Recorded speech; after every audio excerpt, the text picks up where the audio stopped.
Welcome to the Doctors on Social Media podcast. It's time to suck at something. I work as the Associate Chief Medical Officer for a health plan that is based out of my home state of Illinois, and I also coach neurodiverse physicians. When we overcome hardships by being resilient and continuing to work at something that we are not skilled at, that is where there is real growth.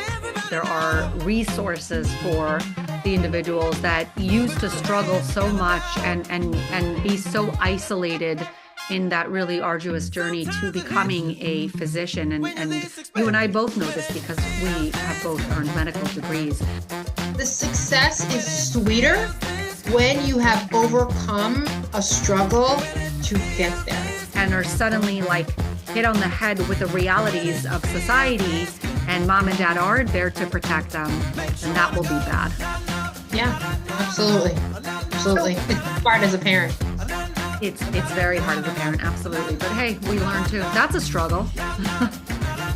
The shout out of the shout out wheel actually goes to Dr. Allison Christie, MD, PhD.